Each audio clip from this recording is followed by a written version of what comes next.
hasta el día de la venida de Cristo, con toda seguridad tendremos dificultades de relacionamiento los unos con los otros.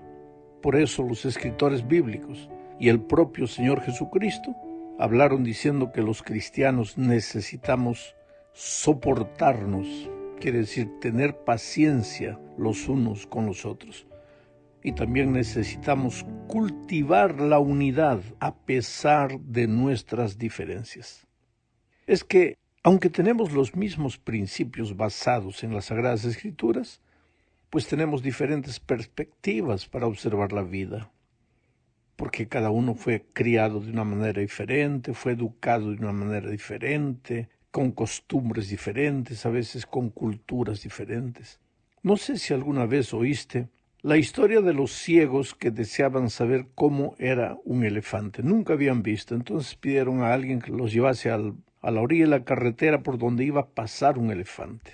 Entonces el guía les dijo, miren, ahí viene el elefante.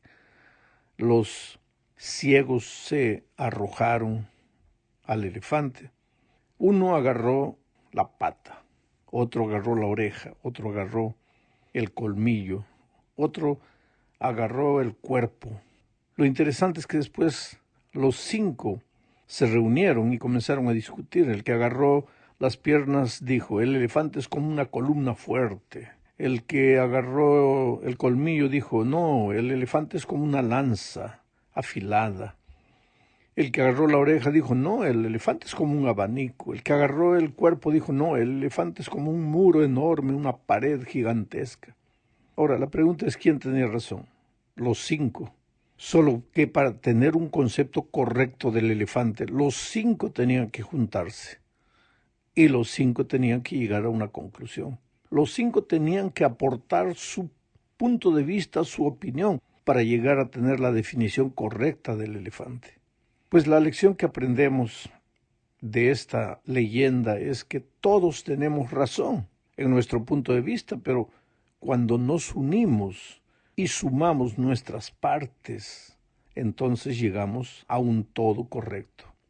Solo que para que eso sea una realidad en la vida de la iglesia, pues es necesario que reflejemos todos el carácter de Cristo. Y nadie llega a ese ideal en un instante.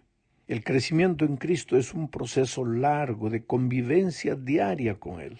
La historia de la iglesia nos muestra que inclusive grandes hombres de la iglesia, como Pablo y Bernabé, por ejemplo, tuvieron dificultades de relacionamiento. En el caso de estos 2 gigantes del Evangelio, Pablo y Bernabé, la causa de la discordia entre ellos fue Juan Marcos. En el primer viaje misionero de Pablo, Juan Marcos lo había acompañado por un tiempo, pero después desertó, se amilanó, se acobardó delante de las dificultades del camino y de las circunstancias adversas que estaban encontrando. Entonces, en el siguiente viaje, Bernabé quería darle una nueva oportunidad al joven Juan Marcos, pero Pablo fue irreductible y dijo, no, a ese no lo llevo más. En la opinión de Pablo, Juan Marcos nunca sería un buen misionero, porque había fallado la primera vez. Pero Bernabé creía que había que darle una segunda oportunidad.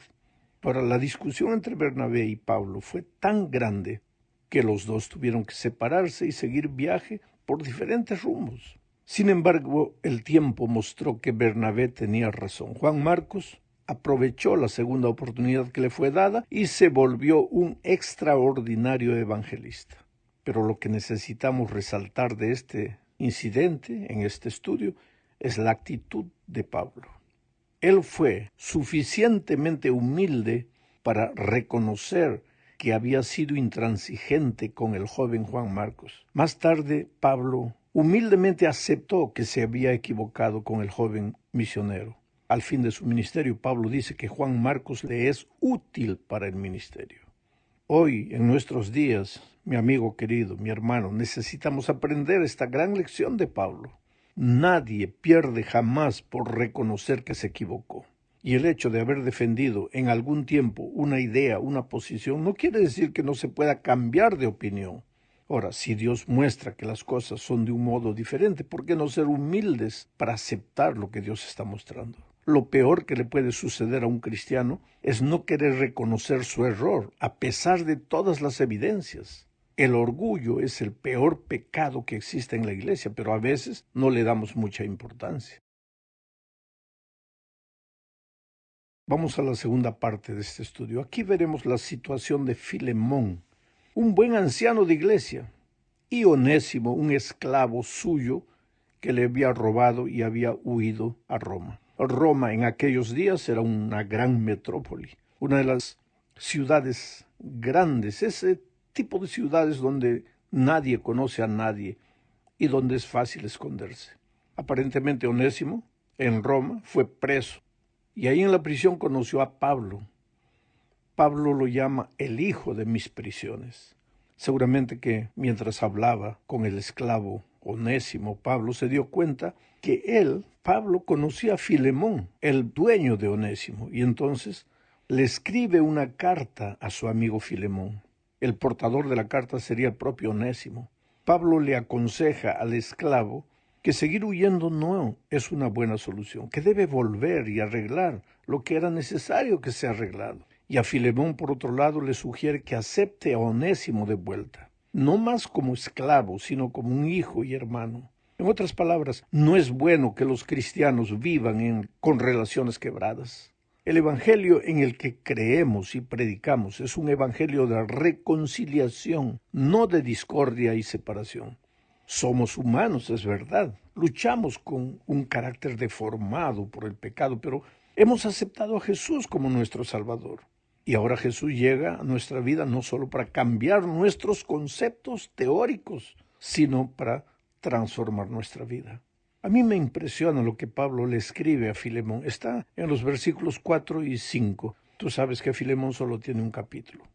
Ahí Pablo dice, doy gracias a mi Dios siempre que me acuerdo de ti en mis oraciones, porque me he enterado del amor y de la fe que tienes hacia el Señor Jesús y para con todos los santos. O sea que Pablo envía a Onésimo de vuelta porque se ha enterado del amor y de la fe de Filemón. Pero ese amor y esa fe es primero para con Dios y después para con los santos, o sea, para con las otras personas. Nadie puede decir que ama a Dios si no aprende a convivir con las otras personas. En el cristianismo no existen relaciones rotas. Ahora, esta declaración tiene dos lados. Tener buenas relaciones con las personas no significa necesariamente sentarse a la mesa ni dormir en la misma cama con la persona que te hizo daño. La confianza es un tesoro que se pierde en un instante, pero que demanda mucho tiempo para ser recuperada. Tenemos dos ejemplos. Adán y su salida del jardín. ¿Perdonó Dios a Adán completamente? Claro que sí, pero Adán tuvo que abandonar el jardín. Otro ejemplo, Abraham y la despedida de su hijo, Ismael. ¿Perdonó a Abraham a su hijo Ismael? Claro que sí, pero Ismael tuvo que salir. Eso es lo que a veces algunas personas no entienden. El hecho de restablecer las relaciones, de que no haya relaciones rotas, no quiere decir necesariamente que vas a confiar instantáneamente en la persona que te hizo mal y que dio pruebas con su vida, con su actitud, que no es una persona digna de confianza. No le vas a cerrar las puertas. Vas a reatar las relaciones, pero tienes que darle tiempo para que el tiempo muestre que realmente esa persona ha cambiado. Mientras eso, pues las puertas están abiertas para él en el sentido de que la amistad, el cariño, el amor, la ayuda espiritual que esa persona necesite, se la vas a dar, pero no necesariamente, como digo, en la expresión popular, traerlo a tu mesa, sentarte o llevarlo a tu cama a dormir. En la tercera parte de este estudio, veremos que Dios, en su infinita sabiduría, nos creó a todos de cierta manera incompletos, por decirlo así. ¿Para qué? Para que juntos aprendiéramos a vivir en unidad. Digo más, para que necesitáramos vivir en unidad. Por eso Dios distribuyó sus dones. Pablo dice en primera a los Corintios capítulo 12, versículos 12 y 13, lo siguiente, porque así como el cuerpo es uno solo, pero tiene muchos miembros, Mira la expresión. Un solo cuerpo, muchos miembros. Uno combina con muchos, más Pablo dice que muchos tienen que ser uno. Aquí hay un pensamiento profundo. Leo de nuevo. Porque así como el cuerpo es uno solo y tiene muchos miembros, pero todos ellos, siendo muchos, conforman un solo cuerpo, así también Cristo es uno solo. Por un solo espíritu, todos fuimos bautizados en un solo cuerpo, tanto los judíos como los no judíos. Lo mismo los esclavos que los libres, y a todos se nos dio a beber de un mismo espíritu. En este texto, Pablo menciona a judíos y a no judíos, a esclavos y libres, y dice que todos en Cristo somos uno. En este capítulo 12 de Primera a los Corintios, Pablo en todo el capítulo habla de la diversidad de dones. A cada miembro Dios le dio dones diferentes, lo hizo de una manera diferente para que aprendamos a depender uno del otro. Y Pablo raciocina y pregunta, ¿qué sería del cuerpo si todos fuéramos ojo? ¿Y qué sería del cuerpo si todos fuéramos pies? No, pues el cuerpo necesita ojo, necesita pies, necesita mano, necesita boca, necesita todo. Cada uno es diferente, pero todos son uno, un solo cuerpo. Esto es bonito en la teoría, pero y en la práctica. Podemos convivir con el que no piensa igual que yo. Podemos convivir unos con los otros en armonía, en unidad, a pesar de las diferencias propias que cada uno tiene. Pues el desafío del pueblo cristiano es ese, que no se quede el mensaje de la unidad en la teoría bonita, sino que sea una experiencia de vida práctica y diaria. Vamos ahora a la cuarta parte de este estudio. Hablaremos aquí del perdón. Leamos Romanos 5, 8 al 11. Voy a ir comentando el texto a medida que leo. Dice, pero Dios muestra su amor por nosotros en que, aun cuando éramos pecadores, Cristo murió por nosotros. Primer principio. El perdón no es para el que te pide perdón. El perdón es aunque el otro no te pida perdón. Porque Dios muestra su amor con nosotros en que cuando aún éramos pecadores, Cristo ya murió por nosotros. Pablo sigue diciendo, con mucha más razón, ahora que ya hemos sido justificados en su sangre, seremos salvados del castigo por medio de él. Porque si cuando éramos enemigos de Dios, fuimos reconciliados con él mediante la muerte de su Hijo, mucho más ahora que estamos reconciliados, seremos salvados por su vida. Y no solo esto, sino que también nos regocijamos en Dios por nuestro Señor Jesucristo, por quien ahora hemos recibido la reconciliación. Perdón es reconciliación. Cuando nosotros estábamos alejados de Dios, Cristo murió por nosotros. ¿Para qué? Para perdonarnos, para pagar el precio de nuestro pecado. Pero no solamente eso, sino para reconciliarnos con el Padre. Y ahora nosotros tenemos que aprender a perdonar al que nos hirió y reconciliarnos con esa persona, aunque esa persona no haya reconocido que se equivocó y que nos hirió. Esto naturalmente demanda que el carácter de Jesucristo sea reproducido en nuestra vida, porque cuando Jesús predicó su sermón de la montaña, dijo, perdonad a vuestros enemigos. Eso era fácil, pero en el monte del Calvario, antes de morir ya crucificado, Jesús oró a su Padre y dijo, perdónalos porque no saben lo que hacen. O sea, en el monte de las bienaventuranzas predicó la teoría bonita del amor. En el Calvario vivió la experiencia dura, difícil del perdón.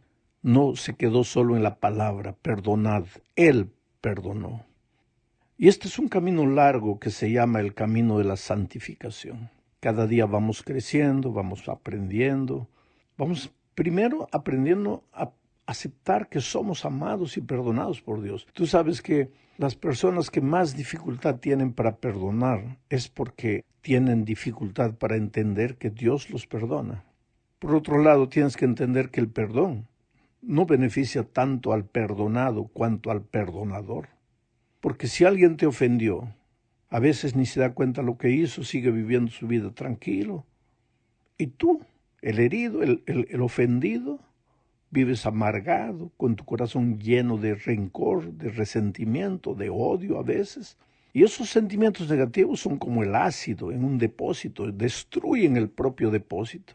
Así que cuando tú perdonas no le estás haciendo ningún favor al otro, te estás haciendo un favor a ti mismo, porque al sacar el veneno de tu corazón entra la paz, aprendes a vivir en paz con Dios y con los seres humanos.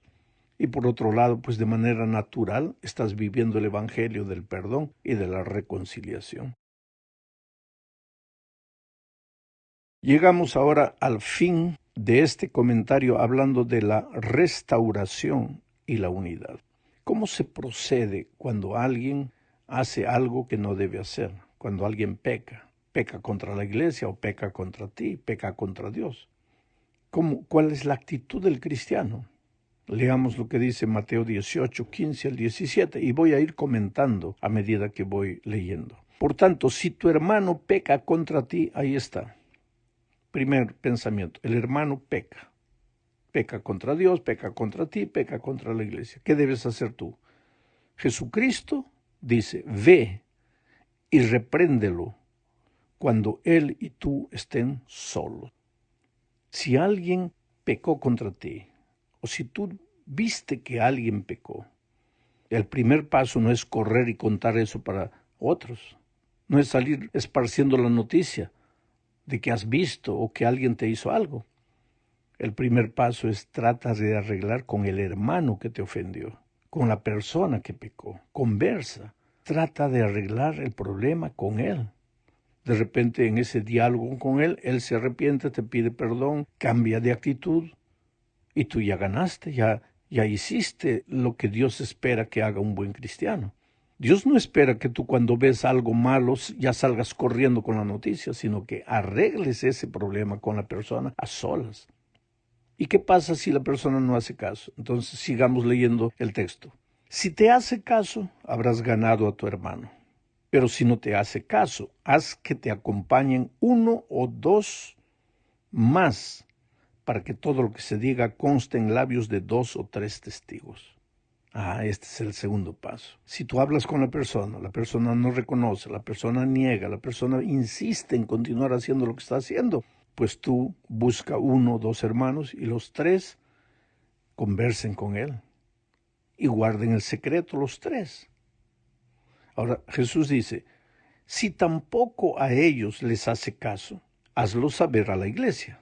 Y si tampoco a la iglesia le hace caso, ténganlo entonces por gentil y cobrador de impuestos. O sea, si a la iglesia finalmente no le hace caso, entonces pues esa persona no puede formar parte del cuerpo. 3 pasos indispensables. Primer paso, ve y habla con la persona. Segundo paso, llama 2 o 3 hermanos más de confianza, ancianos de iglesia o el pastor, conversen con él. Y si la persona insiste en esa actitud rebelde, pecaminosa, entonces lleva el nombre a la iglesia. Y si no le hace caso a la iglesia, pues ya solita esa persona está decidiendo que no es parte del cuerpo. Es tan fácil vivir en unidad, queridos, pero para que tú veas algo que no te gusta, algo incorrecto, ves a un hermano en pecado o esa persona cometió un pecado contra ti, y en lugar de ir esparciendo la noticia, buscar a la persona y conversar a solas, tú tienes que de alguna manera estar reflejando el carácter de Jesucristo. Esto no se trata de deber, no es un deber que tienes que cumplir, no es un mandamiento, no es una norma. Es una actitud natural de un corazón que está siendo transformado por el Señor Jesucristo. Por eso yo siempre digo que el origen de todo es nuestro carácter.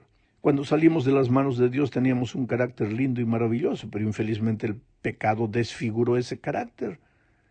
¿Y qué hace el Evangelio?